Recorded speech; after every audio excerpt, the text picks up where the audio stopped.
Okay, ഒരു football എൻ്റെ കയ്യിലുണ്ട്.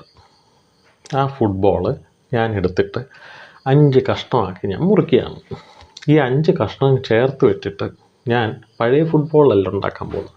ആ ഫുട്ബോൾ അതേ ആകൃതിയിലും അതേ വോള്യത്തിലും ഉണ്ടാക്കുന്നതിനൊപ്പം ഞാൻ വേറൊരു ഫുട്ബോൾ കൂടെ ഉണ്ടാക്കാൻ പോവാം.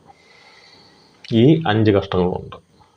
ആ വോള്യം നഷ്ടപ്പെടുന്നില്ല, സൈസ് നഷ്ടപ്പെടുന്നില്ല. അപ്പോൾ ഒരു ബോളിലെ 5 കഷ്ണം കൊണ്ട് തന്നെ ഞാൻ അതേപോലെ തന്നെ വേറൊരു ബോളും കൂടെ ഉണ്ടാക്കി. അപ്പോൾ പിന്നെ ഈ രണ്ടാമത്തെ ബോളിനെ 5 കഷ്ണമാക്കി കഴിയുമ്പോൾ ഞാൻ അതിനെ വേറൊരു ഫുട്ബോളും ഉണ്ടാക്കി. ചുരുക്കം പറഞ്ഞാൽ ഒരൊറ്റ ബോളിനെ 5 കഷ്ണമാക്കുന്നത് കൊണ്ട് അതിനെ വീണ്ടും വേറൊരു ബോളാക്കി വീണ്ടും ആക്കുന്നത് കൊണ്ട് ഇങ്ങനെ ഒരു ഫുട്ബോളിനെ കൊണ്ട് തന്നെ ഞാൻ എത്ര വേണമെങ്കിലും ഫുട്ബോളുകൾ ഉണ്ടാക്കാം എന്നുള്ളൊരു കാര്യത്തിലേക്ക് എത്തുകയാണ്. ചുരുക്കം പറഞ്ഞു കഴിഞ്ഞാൽ ഒരു കോഴിക്കട്ടയോ അല്ലെങ്കിൽ ഒരു ബോണ്ടയോ ഒരു സുഖിയനോ ഞാൻ 5 കഷ്ണമായിട്ട് മുറിച്ച് കഴിഞ്ഞാൽ അതേ തന്നെ എനിക്ക് രണ്ടാമതൊരു സുഖിയനെ കിട്ടും, അല്ലെങ്കിൽ രണ്ടാമതൊരു കോഴിക്കട്ടയും കിട്ടും, ഇല്ല രണ്ടാമതൊരു ബോണ്ടയും കിട്ടും.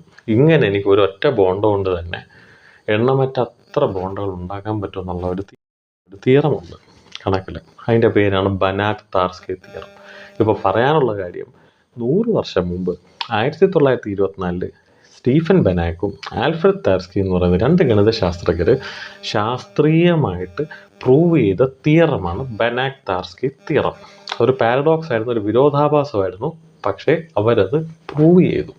ആ പ്രൂഫ് കൊണ്ട് നമുക്ക് എന്താ വ്യക്തിഗത പ്രയോജനം വെച്ചാൽ ഒരു പ്രയോജനവുമില്ല. അത് വെച്ചിട്ട് നമുക്ക് ബോണ്ട ഉണ്ടാക്കാനും പറ്റില്ല, ഒന്നും നടക്കില്ല. പക്ഷേ എപ്പോഴെങ്കിലും പ്രപഞ്ചോത്പത്തിയെ പറ്റി നമുക്ക് പഠിക്കേണ്ട ഒരു സാഹചര്യം വരുമ്പോൾ, കൂടുതൽ ഗവേഷണങ്ങൾ വേണ്ടി വരുമ്പോൾ ഈ തിയറത്തിൻ്റെ സഹായം തേടാതിരിക്കാൻ പറ്റില്ല.